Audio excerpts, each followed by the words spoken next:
Então, boa tarde a todos. Mais uma vez,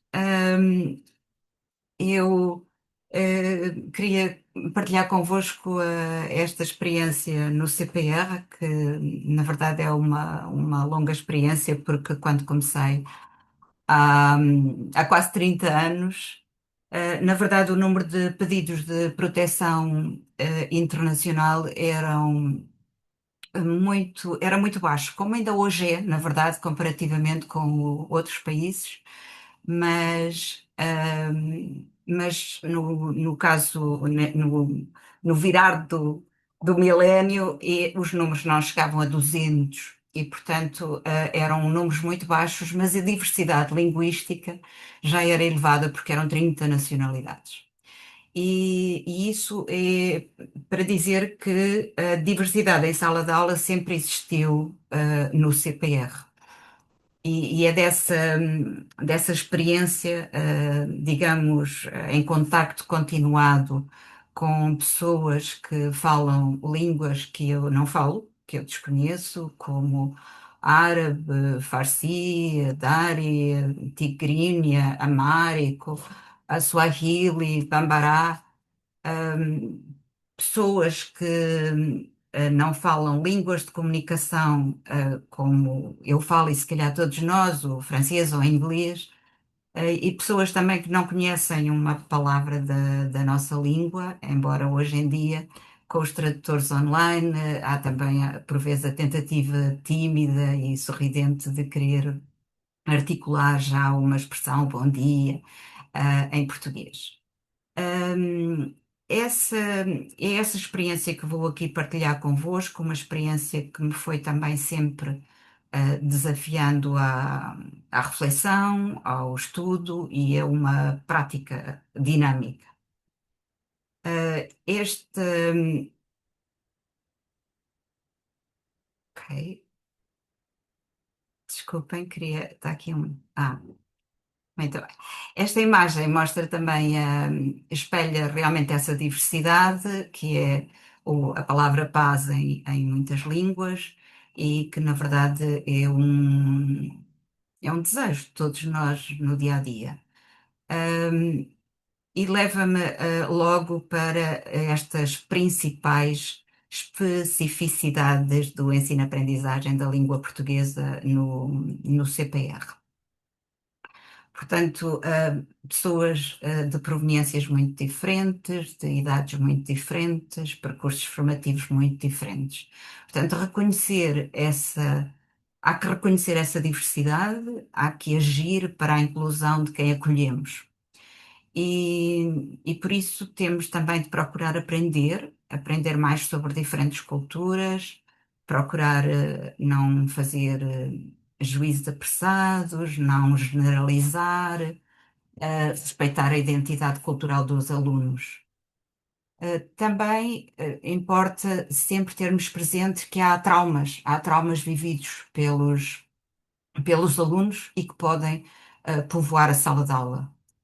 Mas atenção, não vamos fazer perguntas, não é? Portanto, não há que perguntar, por exemplo, quais foram as causas da saída do país de origem. Portanto, é procurar que é fundamental respeitar a privacidade e criar um espaço seguro de diálogo e partilha. Ter também consciência, nós todos, que muitas pessoas não conhecem o nosso alfabeto ou, ou que se viram, porque se viram privadas de um direito humano fundamental, que é o direito à educação. Mas que cada pessoa é possuidora de conhecimentos e de saberes. Ter também presente que as pessoas se encontram num país que lhes é totalmente desconhecido e por isso há que vencer muitas barreiras sociais e culturais. E há muitos códigos, há não só linguísticos, mas também outros códigos comportamentais que há que decifrar e que há que absorver.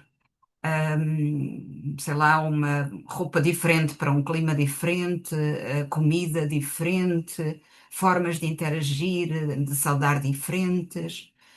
Bom, portanto, é esse permanente desafio de como incluir e criar um ambiente inclusivo e seguro. Um ambiente que favoreça as relações interpessoais e interculturais e no total respeito pela privacidade dos alunos. Também estar sempre a lutar contra esta questão, que é como contrariar sentimentos de frustração e de baixa autoestima, e como contribuir para incentivar a aprendizagem de uma nova língua na idade adulta, e que é tão decisiva essa aprendizagem para recomeçar uma nova vida. Por isso, eu irei falar também das nossas práticas pedagógicas e que aqui podemos ver, criar e adequar materiais didáticos, desenvolver metodologias de alfabetização, incluir uma componente sociocultural e dinamizar práticas artísticas. Irei falar sobre cada uma delas, mas há um aspecto que aqui não consta e que eu considero importante e que gostaria de partilhar convosco, que é não adotar sistematicamente outra língua na sala de aula. E muito concretamente o inglês, que é quase tida frequentemente como uma língua de comunicação mundial. E remetendo assim indevidamente um agravado déficit de comunicação para quem não fala, para quem não domine essa língua. O recurso sistemático a uma língua de comunicação pode ser muitas vezes desacelerador da aprendizagem de português, e eu conheço muitos exemplos disso. Exemplos que vêm também do sistema educativo e da escola, com professores que usam esse recurso e, obviamente, na tentativa de apoiar e de avançar em sala de aula.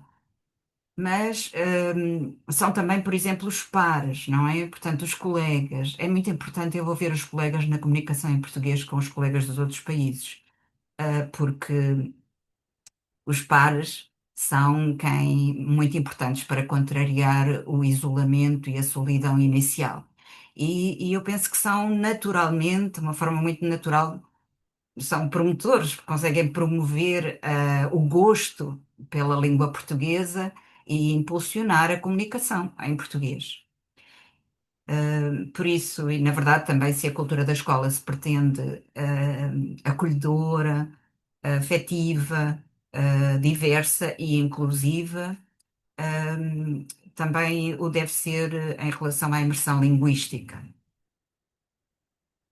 Quanto à criação de materiais didáticos, hum, voltando aqui um bocadinho à história, quando comecei havia muito poucos manuais. E eu senti logo a necessidade de adaptar, de criar fichas. A situação foi-se alterando, não é? Hoje é muito diferente, mas ainda assim os recursos existentes no mercado, no âmbito do português língua estrangeira, revelam-se muitas vezes inadequados ou insuficientes, e talvez também por vezes muito centrados num público muito ocidental. Pronto, esta é uma questão que eu penso que é muito pertinente e que, quando se fala de manuais de até de diferentes disciplinas, eu penso que a questão do eurocentrismo e de representações estereotipadas tem merecido muitas críticas, por exemplo, de académicos como a Marta Araújo, da Universidade de Coimbra, a socióloga Cristina Roldão, que se foca também muito no impacto das práticas pedagógicas e dos mecanismos que penalizam os alunos afrodescendentes e as minorias. Também a jornalista de investigação e os seus livros que também falam das questões do racismo, a Joana Gorjão Henriques. Pronto, são questões que me interessam precisamente porque os materiais didáticos estão determinantes na qualidade do ensino da aprendizagem. Visam orientar, exemplificar, ilustrar, propor e, portanto, ao transmitirem conhecimento, expressam valores sobre a realidade.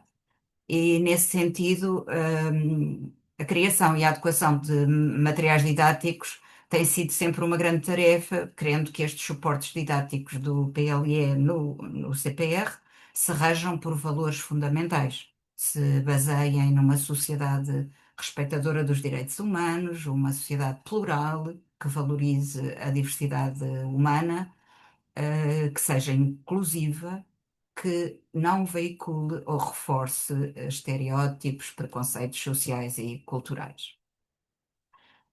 A grande maioria dos nossos materiais didáticos foram concebidos no CPR, usando a imagem como suporte, recorrendo também bastante à linguagem não verbal, procurando assim facilitar a compreensão, desde a iniciação, não é? Portanto, como quase 90% das pessoas que chegam não sabem identificar-se, sequer dizer, apresentar-se. E quando nós começamos a apresentar-nos com o nome, a nacionalidade, a idade, por exemplo, muitas vezes não nos apresentamos não falamos do Estado Civil, porque o Estado Civil, ahm, nem sempre é coincidente com o que está no documento e, e também nem sempre é coincidente com a situação emocional. Contudo, para os refugiados, este é um dado importante. Há muitos formulários a preencher e, por razões práticas ligadas às questões do processo e posteriormente, se a questão do reagrupamento familiar, isso tudo é bastante importante.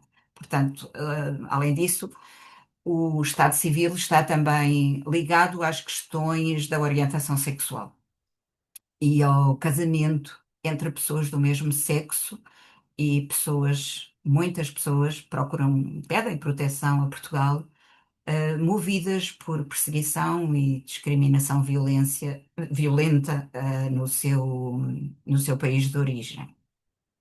E por isso, nos nossos materiais sobre os diferentes temas, por exemplo, sei lá, falar da língua, desculpem, falar da família é também falar da diversidade familiar na sociedade atual. E os materiais procuram refletir essa diversidade e não reproduzir apenas a estrutura familiar tradicional.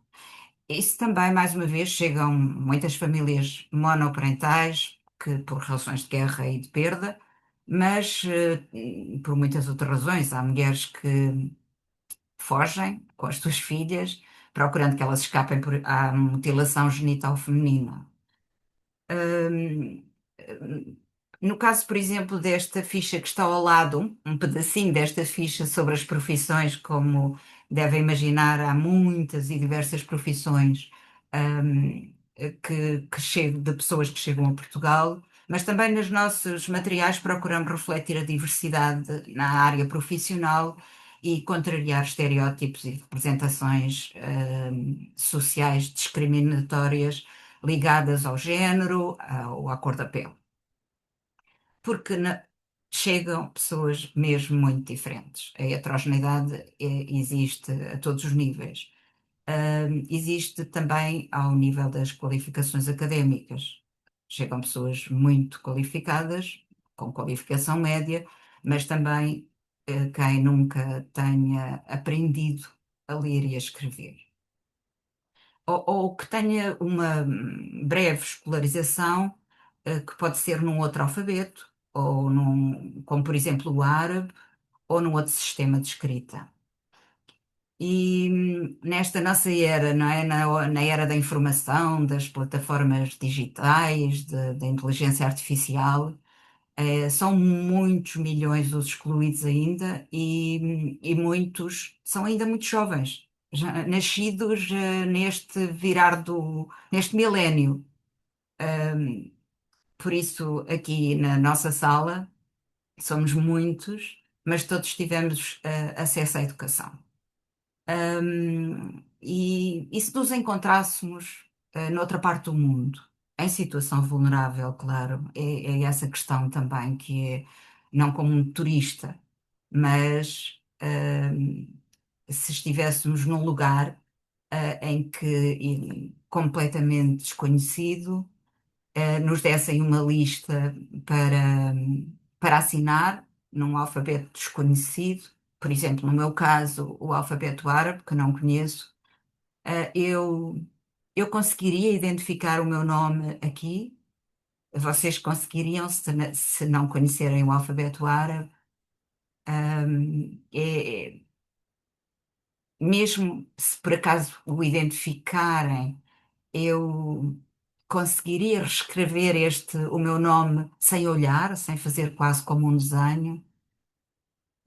Eu acho que é este exercício, de interrogação para nós, e se fosse eu, não é? E se fosse eu, talvez assim possamos todos perceber melhor a dificuldade de quem chega e não conhece, o nosso alfabeto.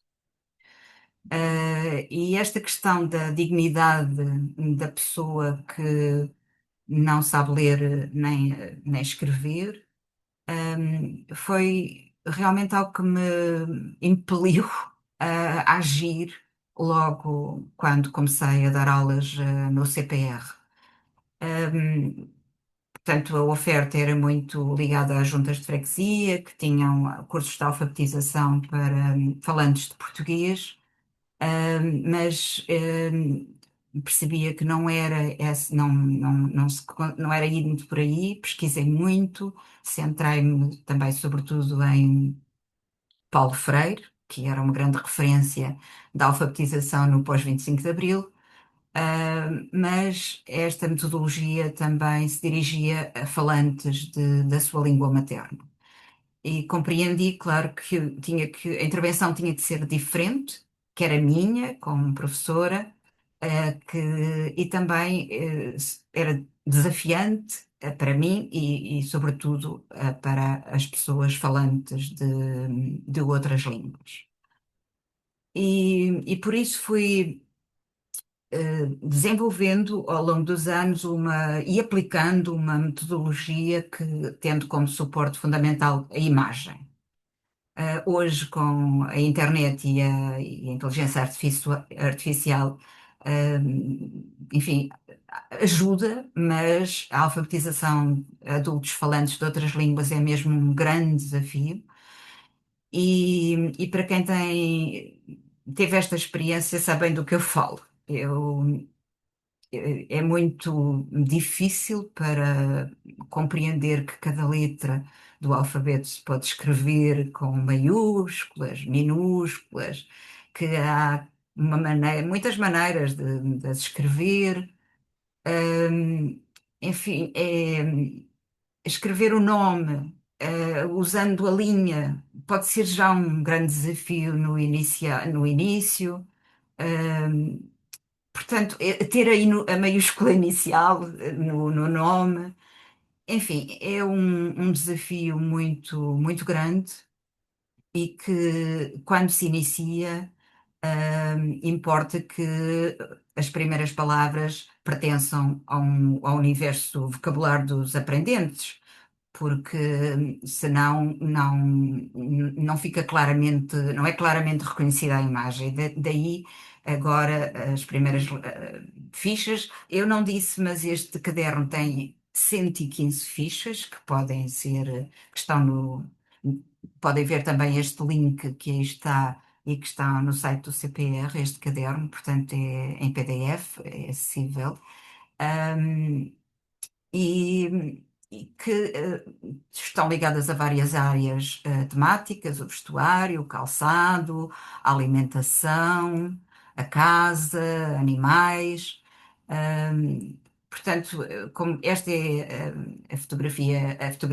a ficha inicial, a número um, que agora começo com Bonet, e vamos associando primeiro palavras a imagens, depois há que as escrever, há que ler, escrever, obviamente, enfim. É todo um grande desafio. Vou passar aqui algumas imagens de fichas deste caderno de alfabetização. Juntar as palavras, formar uma frase, da frase passar ao texto, compreender sinais de pontuação e sinais gráficos. Enfim, é todo um trajeto, um percurso. Há que ganhar gradualmente consciência da fonológica e também conseguir ir tendo capacidade para representar as palavras, e as frases graficamente. As últimas fichas que aqui estão, as últimas fichas do caderno, já são fichas que mais lúdicas, digamos, com palavras cruzadas, sopa de letras, encontrar diferenças e podem também ser utilizadas num nível de iniciação de aprendizagem sem ser de alfabetização. Este caderno é composto por mais um caderno. Este caderno pode ser impresso em A5, e que fala desta metodologia das estratégias que fui utilizando. São orientações realmente simples que partilho, como se estivesse a falar com uma colega ou um colega. É um possível caminho a percorrer, sempre convocando aprendizagens anteriores para que de forma progressiva, os aprendentes, os alunos vão adquirindo uma melhor compreensão do funcionamento da língua, uma língua na qual muito precariamente se exprime, relembro. Por isso, ainda que estes cadernos sejam muito baseados na minha experiência, eu espero também que possam inspirar quem lide com esta problemática em diferentes pontos do país. Mais uma vez, aqui também estão, depois podemos enviar estes links para partilhar convosco. Uma outra prática pedagógica para a aquisição de competências linguísticas e comunicativas está associada aos cursos de português língua estrangeira no CPR desde sempre, desde 1997. É realmente uma forte componente sociocultural. E quais são os objetivos desta componente? Os objetivos é facilitar a familiarização com a sociedade portuguesa, nos seus múltiplos aspectos, geográfico, histórico, sociocultural, mas não só dar a conhecer a história também e a cultura do país de acolhimento, mas abordar também questões como códigos sociais, hábitos, atitudes, comportamentos, enfim, procurando assim também contribuir para um sentimento de pertença e a construção da cidadania. Esta componente, esta metodologia também está detalhada num caderno, o caderno de atividades socioculturais, que também vos convido a espreitar no site do CPR, e é aplicada dentro e fora da sala de aula. Dentro da sala de aula, compartilhando semelhanças e diferenças relacionadas com os calendários. O nosso calendário é muito importante para compreender a dinâmica da nossa sociedade. Amanhã, por exemplo, é feriado. Porquê que é feriado? Por isso, os materiais didáticos sobre os feriados municipais e nacionais são também formas de abordar de forma leve factos da história de Portugal, relacionados, por exemplo, com o 25 de Abril, o 5 de Outubro, e também falar de figuras relevantes da cultura portuguesa e agora, no caso da manhã, de Luís de Camões. É evidente que numa iniciação à língua portuguesa, aqui o que podemos dar a conhecer é também a música e cantores que cantam Camões. E são muitos: Sérgio Godinho, Cuca Roseta, Camané, Amália. Portanto, há muitos exemplos e esses exemplos são também uma forma de partilhar hum, eh, esta, estas, estes conhecimentos. Em relação também às festividades. Também é muito importante na parte das atividades socioculturais dentro da sala de aula, por exemplo, o Natal, o Carnaval, os Santos Populares, permitem uma familiarização com as tradições e costumes, e também facilitar a compreensão do que se passa à sua volta e também como perspectivar a vida familiar, profissional e social. Fora da sala de aula, são as atividades. Atividades diversas, com passeios, passeios em Lisboa, passeios a outras cidades, idas ao parque, convívios no parque também, idas ao teatro, visitas a museus, exposições. E esta metodologia que está integrada no nosso programa comporta eh, três momentos. É a preparação, a realização e a avaliação. A preparação é feita já com é como uma viagem, digamos, de descoberta, na sala de aula, com o programa, obviamente, informações úteis, ligadas aos horários, à comida, por exemplo, mas também imagens, sugestivas do que se vai visitar, aspectos, abordar logo muitos aspectos que podem facilitar e também já mediar, porque se vamos a um museu há também um mediador, se vamos a um monumento pode haver um mediador na visita e para facilitar a compreensão, ahm, no momento. Depois, a realização. A realização é, obviamente, a saída, e aqui é desde o momento em que se sai promover o interesse, e o gosto por saber como se diz em português. Claro, esta questão do saber como se diz em português é também muitas vezes saber como se diz noutras línguas. Esse é um momento, é algo que é permanente. Mas basta sair, não é? O que passa na estrada, o passeio, as árvores. São duas páginas do caderno em que dá um exemplo de tudo o que estamos a ver. Podem ser formas também de proporcionar, de criar e de promover o interesse e o gosto por falar português. E, claro, a realização destas atividades também tem muito a ver com o promover o bem-estar, e o conhecimento da sociedade portuguesa.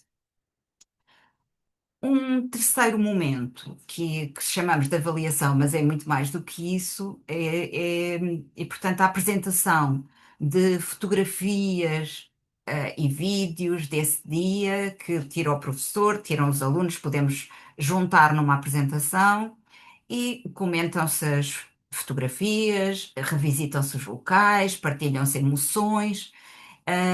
E isto é um exercício propício, a adquirir, a aperfeiçoar e a consolidar vocabulário, e até alargar competências. É também um exercício importante para quem não vai, porque se alguma das pessoas, e há muitas vezes isso acontece porque tem atendimentos, na AIMA ou porque tem uma consulta no hospital, não pode ir. Mas vamos envolver, todo o grupo, para que haja essa interação dentro da sala de aula e possam partilhar as suas emoções, quem é, mesmo nas fotografias, é também uma forma de dizer quem é, como é que está vestido, onde é que nós estamos, enfim, toda essa partilha em sala de aula.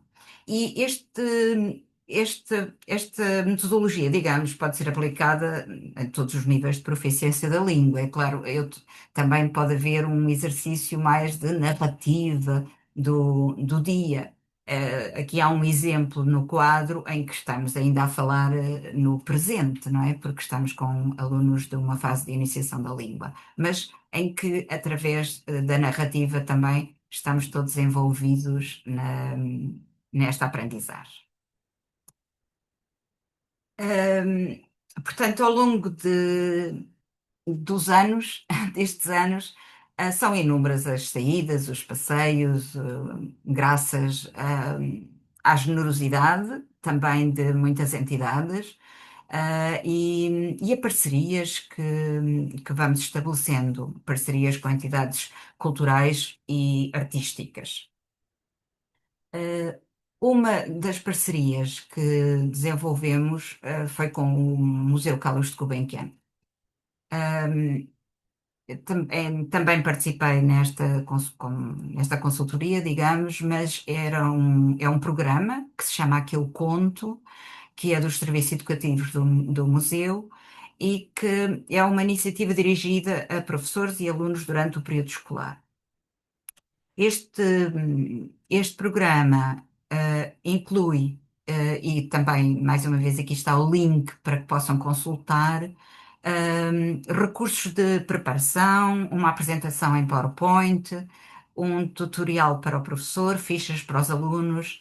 Eu partilho porque creio que pode ser uma boa prática e que deveria ser disseminada pelo país, entre as diferentes entidades, artísticas, culturais e escolares, porque será uma forma de criar visitas que sejam também uma forma de aprender e de integrar pessoas que chegam de outros países. Bom, eu creio que já foi dito certamente, não é? Mas nós lidamos com uma população, e eu sobretudo lido com adultos, que, que perante o isolamento, a falta de redes familiares e sociais, muitas vezes se instalam sentimentos de incompreensão, de solidão, de não pertença, também outros sentimentos contraditórios. Enfim, são fases de grande stress. Por isso, eu acredito muito que as artes, o teatro, a pintura, a música, a dança, como até já aqui disse uma colega, não é? Podem ser uma oportunidade para reunir as pessoas num ambiente informal e aliar a aprendizagem da língua a experiências que estimulem a expressividade e a criatividade é fundamental.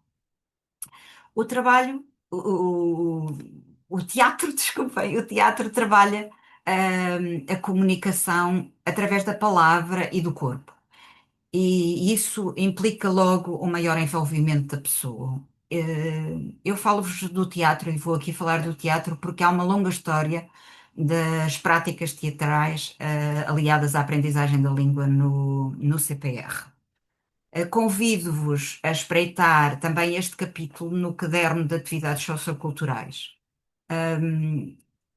Durante 18 anos existiu um grupo de teatro amador, chamava-se Refugiato, tentando aqui juntar estas duas palavras de refúgio e ato, de teatro, por onde passaram pessoas de mais de 25 proveniências, que fizeram e tiveram várias criações coletivas, com mais de 100 apresentações em diferentes pontos do país. E, e é com base nesta experiência durante 10 anos que o CPR se candidata a uma iniciativa, à iniciativa Partis, da Fundação Carlos de Gulbenkian, e que este projeto, que foi aprovado, e que durou durante 3 anos, permitiu que se alargassem as práticas teatrais. Portanto, potenciou o trabalho do Grupo de Teatro Refugiado, que tinha, pronto, este lado, digamos, mais de criação, e potenciou as práticas teatrais no Centro de Acolhimento, com sessões de expressão dramáticas semanais. E confirma claramente que esta é uma estratégia facilitadora da aprendizagem da língua. Nestas sessões, só durante o projeto participaram mais de 300 pessoas de 36 nacionalidades. Por isso, eu penso que o teatro permite abordar questões muito, às vezes até muito sensíveis, ou como diferenças comportamentais, Sei lá, por exemplo, uma situação muito corrente, que certamente também já vos aconteceu em sala de aula, os alunos começam a espreguiçar-se, não é? Isso deve nos dar que pensar, não é? Pelo menos a mim dá, penso logo que não deve estar a ser já um tanto maçador. Mas eh, esta questão do espreguiçar-se num espaço público ou num serviço público não é claro para muitas pessoas como que é uma falta de educação. Portanto, e é possível, através desses espaços, de ambientes informais, como uma sessão ligadas às práticas teatrais, abordar estas diferenças comportamentais e sem humilhar, não é? Podemos rir-nos e brincar e trabalhar, trazer isto também como uma prática pedagógica para abordarmos questões muito sensíveis. Esta, esta experiência levou também a um caderno que já foi feito depois do projeto. É uma experiência que foi articulada entre uma artista, que é a Sofia Cabrita, diretora artística desse projeto, e com uma professora de português. Está disponível também no site do CPR e no site da Fundação Carlos de Gulbenkian e está disponível em português e em inglês. São 50 exercícios que envolvem aquecimento, improvisação, oralidade, grupo e também eu, mais uma vez, vos convido a consultarem. Eu acredito que estes exercícios podem inspirar os professores. Neste aqui, que está junto à capa, é o número 9 e envolve as saudações. Por exemplo, como cumprimentar em diferentes contextos, formal e informal. Nem sempre é fácil. Os exercícios a seguir este Famílias de Animais é um exercício excelente para não ter grupinhos, para se criarem grupos realmente sem os tais grupinhos de que já os jovens ou os meninos se conhecem uns aos outros e vão criar também a empatia e a risada. Portanto, obviamente, também aqui a expressão corporal é um dos objetivos deste exercício, tal como no exercício a seguir, que eu faço isto melhor. Este também desenvolve muitas competências linguísticas de uma forma mais lúdica e divertida. Desde logo a interrogativa, não é? O que é que estás a fazer? Depois, a construção de dizer, estou a desenhar, estou a cantar, estou a dançar, e a outra pessoa vai utilizar o verbo no presente, já dizendo, eu danço muito melhor, eu canto, eu desenho muito melhor. E este exagero que é permitido vai criar um ambiente muito descontraído, não é? E isso é que é importante. Eu tenho-me desafiado e desafio todos os professores a mudar o espaço da sala de aula, a afastar as mesas e as cadeiras, e a experimentar algumas destas sugestões que aqui estão neste caderno. A linguagem corporal, o gesto, o riso são grandes aliados do ensino-aprendizagem e do desenvolvimento da expressão oral e também ganham muitas competências socioemocionais, a questão da confiança, enfim, são momentos de partilha em que podemos ver e ser vistos, e assim também isto permite que se ganhe uma perspectiva sobre nós próprios e sobre os outros. Ah, Bom, por fim, e eu vou passar agora também à minha colega, à Filipa, que tem muito para dizer sobre os meninos, muito, mas como eu tinha tenho aqui algo para vos mostrar, porque se aproxima o Dia Mundial do Refugiado, que é dia 20 de junho, celebra-se todos os anos a 20 de junho. E porque eu acredito que a arte permite falar de uma forma muito especial, do mundo, da vida, da guerra, e da coragem. da coragem de quem tem de abandonar o seu país, a sua família, os seus pertences, e tem de recomeçar uma vida, num outro país. Por isso, eu queria deixar-vos aqui este testemunho, registado em vídeo, do Grupo Teatro Refugiado. Foi há 4 anos, em 2022, mas lamentavelmente continua atual. Portanto, ora veja.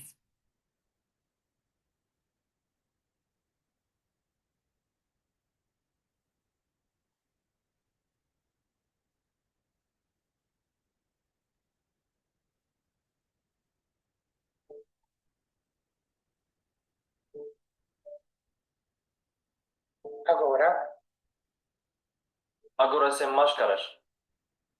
Agora distantes, mas próximos. Agora tocando nas feridas. Agora esperando sará-las. Agora ensinando a sará-las. Agora lavando as palavras e não só as mãos. Agora medindo a temperatura entre as pessoas.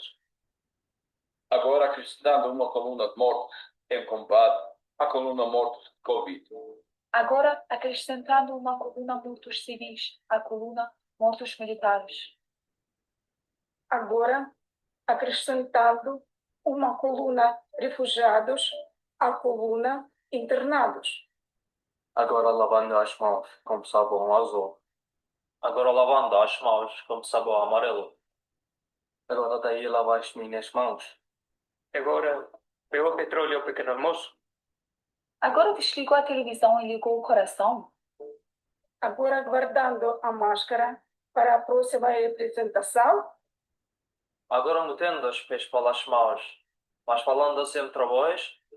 Agora longe dos olhos, perto dos corações. Agora conta-me como foi viver na capa. Agora conta-me como foi dormir debaixo das bombas. Agora diz-me que história de paz se conta às crianças na guerra. Agora diz-me como se envelhece quando há soldados adolescentes. Agora diz-me por que se esconde o nome de quem vende as armas. Agora explica-me como é que uma guerra nos fabrica paz. Agora explica-me como se perdoa a seguir. Agora explica-me como se confia e se acredita no meio dos escombros. Agora calcula quantas palavras cabem na palavra guerra.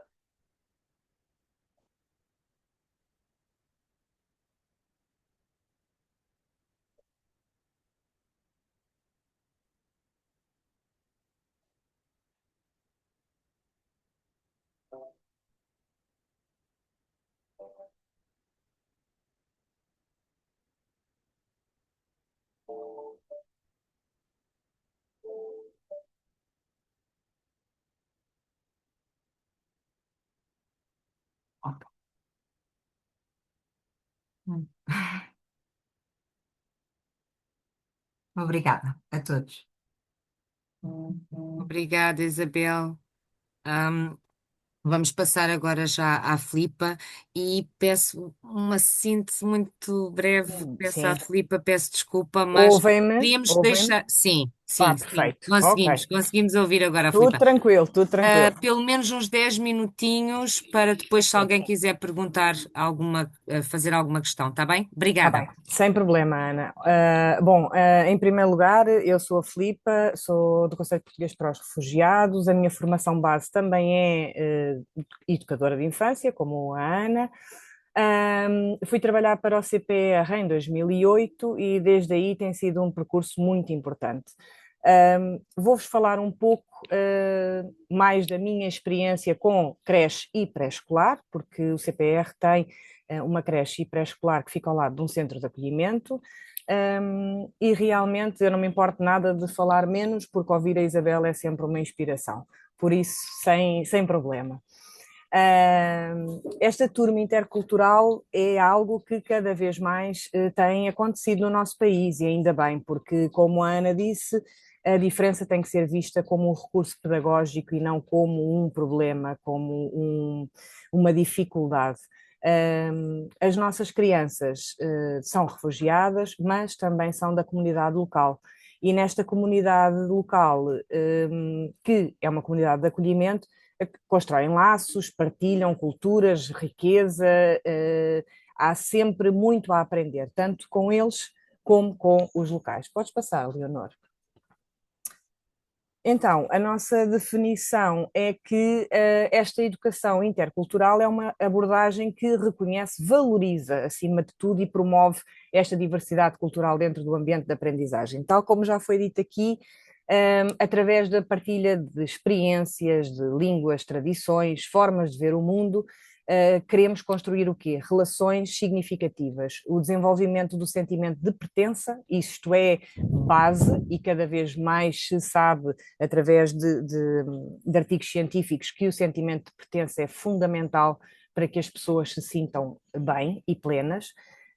E, claro, a aprendizagem numa sociedade cada vez mais plural e mais inclusiva. Podes passar?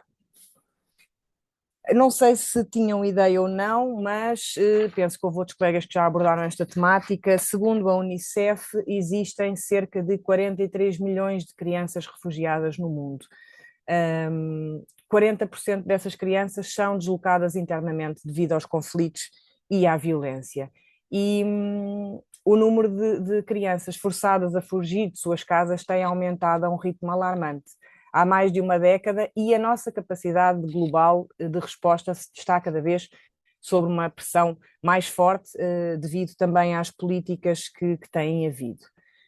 Quais são os objetivos de construir realmente esta diversidade, esta comunidade participativa e colaborativa? Promover a inclusão, o sentimento de pertença, valorizar a diversidade cultural e linguística, desenvolver competências sociais, emocionais e interculturais e, claro, combater os preconceitos e estereótipos. Podes passar?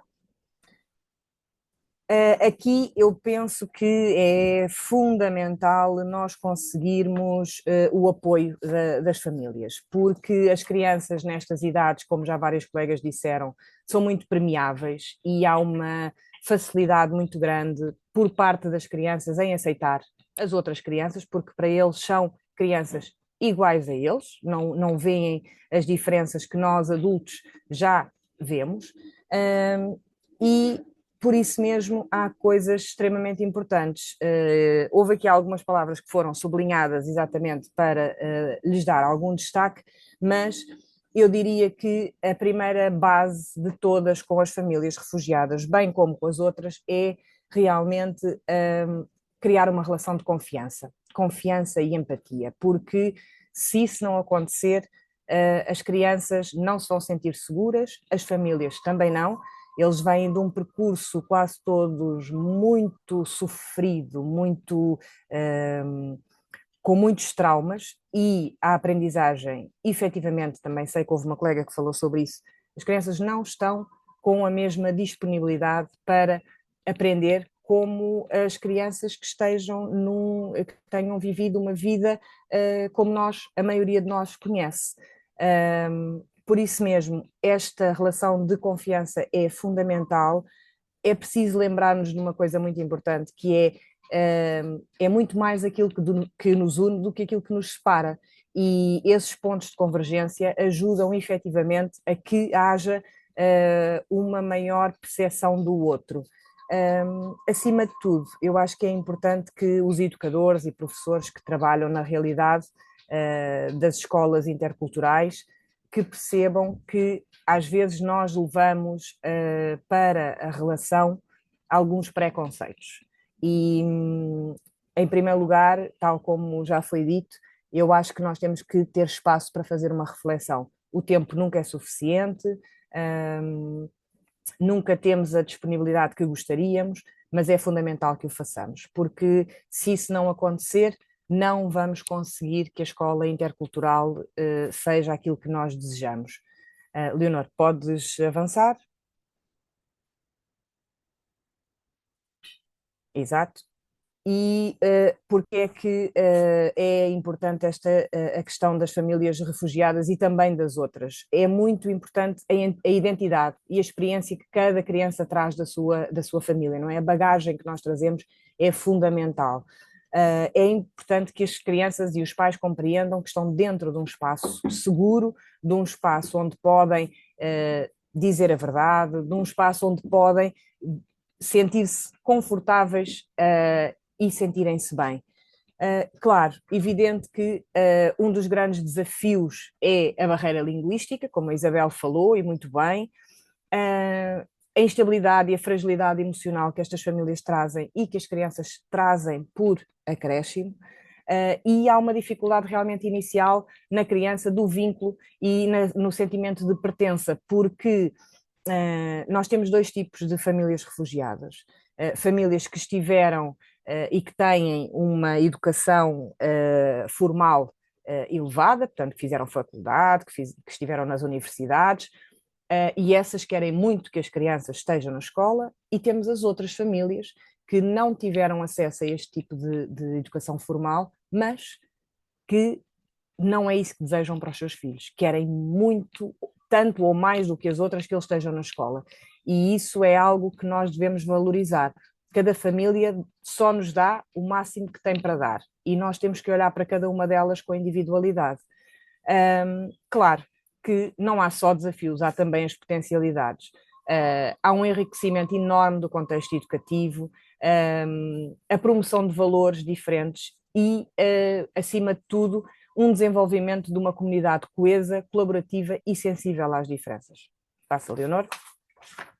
Ora, só para vos dar alguns números rápidos, nós temos 77 crianças, 19 das quais são refugiadas ou requerentes de asilo, e estes são os nossos níveis socioeconómicos, portanto, o nível baixo e médio são aqueles que nós temos mais altos. Podes passar, foi só para vos dar uma ideia. E as nacionalidades que temos 20 nacionalidades, sendo que a portuguesa é maioritária, e depois temos o Brasil logo de seguida, e depois uma série de países que se calhar não se encontram na maioria das outras creches e jardins de infância. Podes passar, Leonor. Então, é muito importante a educação intercultural, porque nos prepara e prepara as crianças para um mundo globalizado, e cada vez mais vai ser isso que vai acontecer. É necessário termos competências interculturais, diferentes perspectivas, maior flexibilidade e adaptação, e a abertura a novas experiências. A formação da entidade das crianças e a autoestima é muito valorizada quando conhecem crianças de outros locais, diferentes do nosso, e o enriquecimento das aprendizagens, porque há um estímulo da curiosidade, há um desenvolvimento do pensamento crítico e também uma promoção do desenvolvimento cognitivo. Passa, Leonor, isto já só faltam 3 minutos. Promoção da coesão social, a promoção do respeito e o reflexo da realidade social. Ali na promoção do respeito houve quem sugerisse que eu pudesse pôr também a tolerância. Eu não aprecio muito a palavra tolerância, porque quando nós toleramos alguma coisa nem sempre a aceitamos. E, portanto, eu evito um pouco essa palavra, mas isso é algo meu, não tem a ver nem com o CPR, nem com outras questões. Nesta promoção da coesão social é muito importante o incentivo à cooperação. Por vezes há alguma resistência por parte das famílias locais em aceitar as famílias refugiadas e requerentes de asilo, mas, como vamos ver à frente, há diversas atividades que já foram faladas, mas que nós também fazemos lá. Podes passar, Leonor?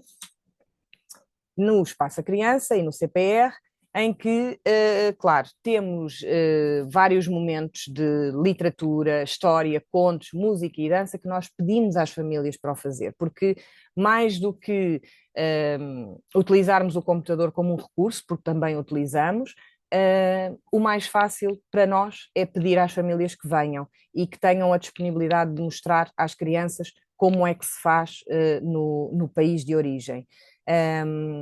A questão do calendário, que ainda há pouco se falava, é importante não festejarmos só as nossas tradições, mas também as tradições dos outros, e a comida em todas as culturas é algo que aproxima muito.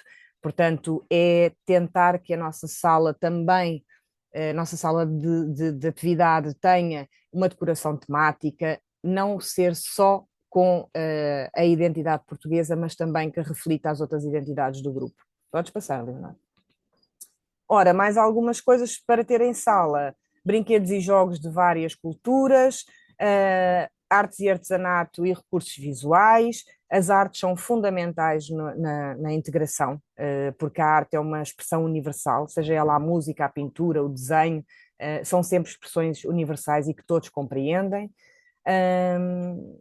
Diversos projetos que nós temos um projeto que se chama Say Hello to the World, é um projeto que pode ser implementado no jardim de infância com as crianças dos 3 aos 6 anos, e que nós nos ligamos todos os meses a um jardim de infância de outro local. Este ano temos 2 jardins de infância a trabalharem connosco, que são da Turquia e da Eslovénia, e que as crianças fazem uma videochamada, apresentam-se e fazem depois diversas atividades que estão previstas neste projeto, como se apresentarem, falarem sobre a família. Claro que a língua é o inglês, que é a língua de comunicação, mas ajuda que as crianças também vão compreendendo algumas frases e algumas expressões que eles próprios já conhecem noutra língua. E as rotinas diárias, esta rotina multicultural e o calendário cultural, como eu já vos tinha dito há pouco. Podes passar, Leonor. Estamos quase a concluir. A comunidade é fundamental. O Centro de Acolhimento existe desde 2007 ali na Bobadela. Temos mais um centro de acolhimento em São João da Talha. Não, o da Bobadela é o... Não, o de São João da Talha que é o mais antigo, o da Bobadela é o mais recente.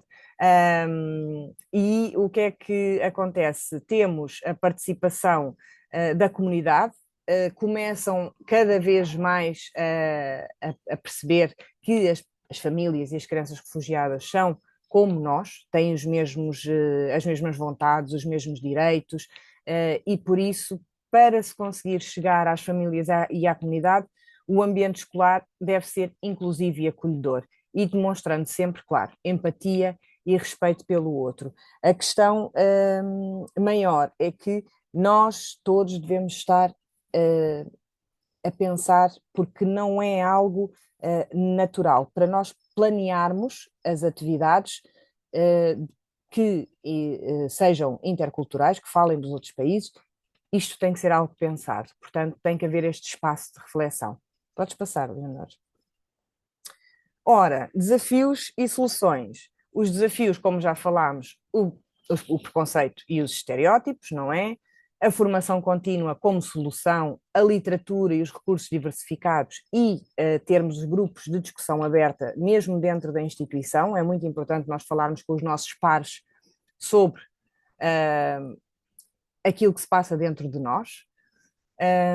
Outro desafio é a resistência dos pais e da comunidade, como eu já vos tinha dito, e para isso é importante chamá-los à escola com bastante frequência, não só às vezes para lhes dizer coisas que não são tão boas, mas exatamente o oposto, para coisas que são positivas. Boletins informativos também ajuda. Nós usamos uma plataforma de apoio que nos permite colocar muitas informações, e através delas vamos passando a nossa mensagem. Podes passar, Leonor? Outro desafio é a falta de formação adequada dos educadores e professores, não é? Porque os programas de formação não abordam muito esta questão, falam da inclusão e da diversidade, seja ela a nível cultural, seja ao nível de crianças com necessidades educativas, de uma forma muito esporádica, não é? Não é algo muito visível. E a criação de comunidades de prática é algo que nos pode facilitar e nos pode ajudar, porque fazem com que nós nos sintamos que não estamos sozinhos, não é? Outro desafio grande que acontece é tentar equilibrar aqui as culturas dominantes e minoritárias. porque não temos que impor a nossa cultura, mas a nossa cultura tem que ser também passada de forma a que seja algo positivo e que as pessoas de outra cultura também compreendam a nossa da mesma forma que nós compreendemos a cultura deles. Pronto, finalmente, deixo-vos só com algumas mensagens. A diversidade e a inclusão enriquecem as aprendizagens e fortalecem realmente as relações entre todos. Muito obrigada e até breve.